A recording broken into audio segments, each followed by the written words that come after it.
Labą dieną. Įmonė įkurta 1952 metais. Ir jeigu pasižiūrėti istoriją, tai iš pat pradžių vadinosi Kurčiųjų kombinatas.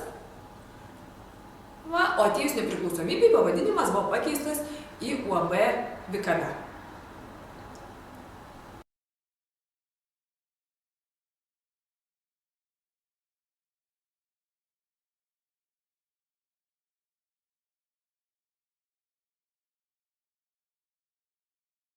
Buvo ne vienas vadovas, visų pavardžių net ir negalėčiau paminėti, tačiau aš pati atėjau dirbti 1997 metais, buvau baigusi Kauno technologijos universitetą, reiškia lengvosios pramonės fakultetą ir atėjau čia dirbti į siuvimo gamybą.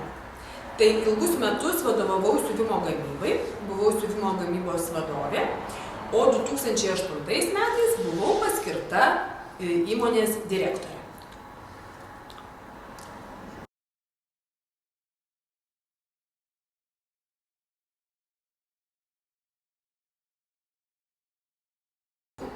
Įmonė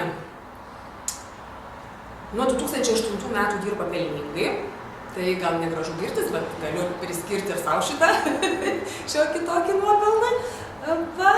Ir aišku, įmonė labai stipriai pasikeitė. Jeigu imant nuo jos įkūrimo metų, tai pasikeitė ir darbuotojų skaičius, ir veiklos kryptis.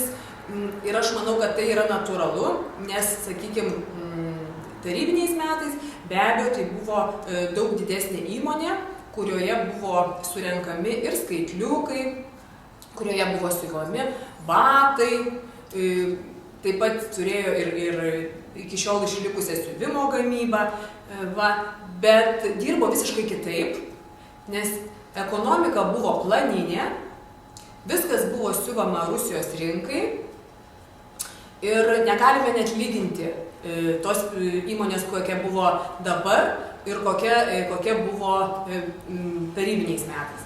Nes tarybiniais metais viskas ateidavo iš centro ir nereikėjo net labai galvoti, kaip įmonei išgyventi. O pasikeitus laikams, atėjus nepriklausomybei, žinoma, buvo daug sunkiau, prasidėjo įvairios krizės. Kaip žinote, buvo Rusijos krizė, tai dar buvo iki mano vadovavimo, bet tuo laiku kaip tik turėjo įmonė išlikti. Tai aišku, sumažėjo ir darbuotojų skaičius, pasikeitė ir kryptis, pradėta dirbti su vakarais, vakarų šalimis. Na ir įmonė po truputį vėl ėmė stotis ant kojų.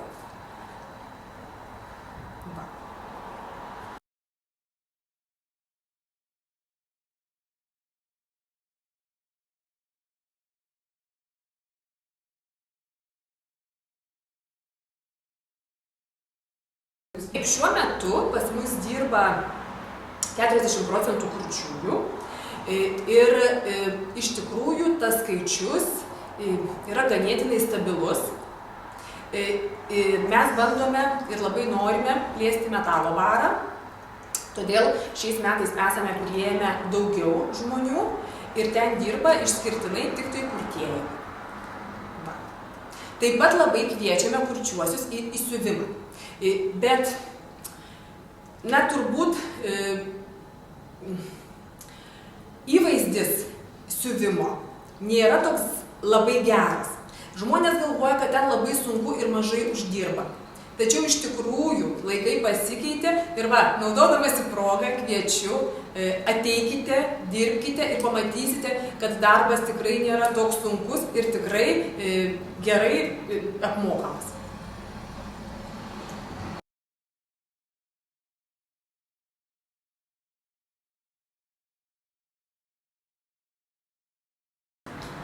Finansinė padėtis įmonės yra gera.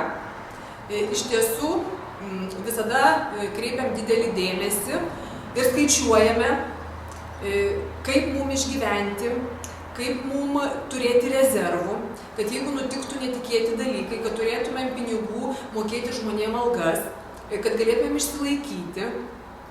Tai aišku, tai ne vienos mano nuopelnas, mes turime ir buhalteriją, ir finansininką, darome įvairius tyrimus ir visada stengiamės turėti atsargoje pajamų, kad, kaip minėjau, kad jeigu kas nutiktų, kad vis tiek išlaikytumėm ir kurčiuosius, ir visus kitus darbuotojus.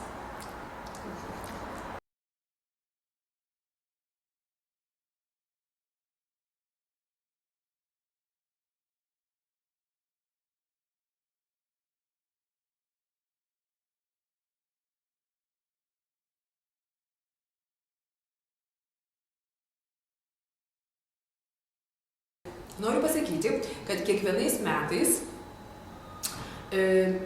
įmonės teikia paramą LKD. Šiais metais yra parama padidinta. Mes teiksime 15% paramą, pernai metais mes teikėme 10% paramą. Žinoma, kiekvieną kartą stengiamės, kad parama būtų teikiama atsižvelgiant į įmonės finansus, nes, kaip žinote, šiuo metu yra didinami ir minimalios algos, kyla kainos, tai logiška, kad mes turime taip pat stengtis didinti darbo užmokestį savo darbuotojams. Mes juos tikrai norime išlaikyti ir jeigu mes juos norime pritraukti, tai jie turi gauti didesnį atlygį. Va. Bet, kaip sakiau, džiaugiuosi, šiais metais mes skiriame daugiau ir LKD ir labai tikiuosi, kad mūsų parama nueis kažkokiem įdomiem ir naudingiem kurčiųjų ar projektam, ar mokymam, ar kažkam, kas bus naudinga visai bendruomeniai. Va. Taip pat teikiame ir paramą, sakykime, atskirais atvejais. Iš tikrųjų, visą tai suderiname su LKD valdyba ir galime teikti paramą dar papildomai, jeigu kažkas tai būna tokie atskiri atvejai, kur iš tikrųjų tos mūsų paramos reikia. Taip.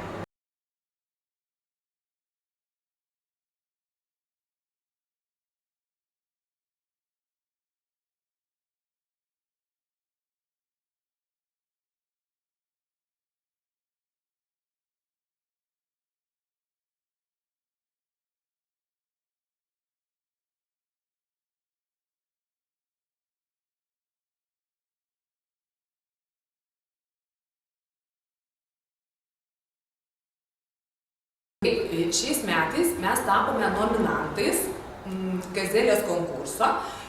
Šitas konkursas yra rengiamas visoje šalyje ir jį rengia Verslo žinios ir jau jie patys atrenka tas įmonės, kurios iš tikrųjų labai sparčiai didėja tų įmonių apyvarta. Va. Tai mes jau kelinti metai didiname apyvartą. Ir šį kartą, pirmą kartą buvome nominuoti va šitam Gazelės apdovanojimui.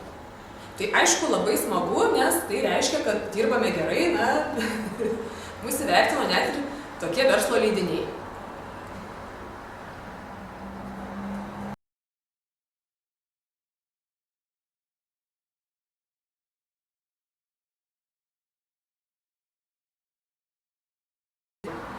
Turime daug planų. Taip, kadangi, kaip žinote, turime dvi gamybas, siuvimo gamybą ir metalo gamybą. Tai metalo gamybą iš tiesų planuojame plėsti. Mes gaminame iešmus, todėl irgi intensyviai ieškome,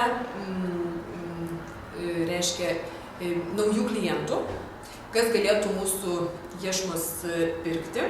Esame pagrindiniai tiekėjai iešmų Maksimos grupiai. Šiuo metu deramės su internetiniu portalu Pigu.lt. Bandome patekti irgi ir į IKI, irgi ir į mitinklus. Tai yra sudėtinga, dėrybos yra sunkios, nes yra daug apribojimų, jeigu dirbi su viena grupė, tai kitos grupės gali irgi nenorėti tų pačių sąlygų, bet yra sutartis. Tačiau manau, kad iš tikrųjų mums turėtų pasisekti ir ateityje metalo gamybą padidinsim. Ką reiškia, kad tuo metu galėsime priimti ir daugiau vyrų į metalo gamybą. Va, ir žinoma, pirmenybė visada bus kurtiesiems. Taip. Kas liečia siuvimo gamybą, tai jau esu ne vieną kartą minėjusi, kad mes pradėjome gaminti pilną produktą. Tai reiškia, kad mes parduodame, na, jeigu kalbant apie drabužius, visą gaminį. Mes perkame medžiagas, mes jį sukonstruojame, mes jį pasiuvame ir mes jį parduodame. Tai žinoma yra daug geresnio pelningumo, sakykime, gamyba, negu vien tik tai siuvimas. Tai mes labai planuojame taip pat palaipsniui visą gamybą pervesti į tokį pilno produkto siuvimą ir tuomet tikimės, kad būsim pelningesni ir dar toliau didinsim savo apyvartą ir gal ateityje gausim dar kokį apdovanojimą. Juokauju.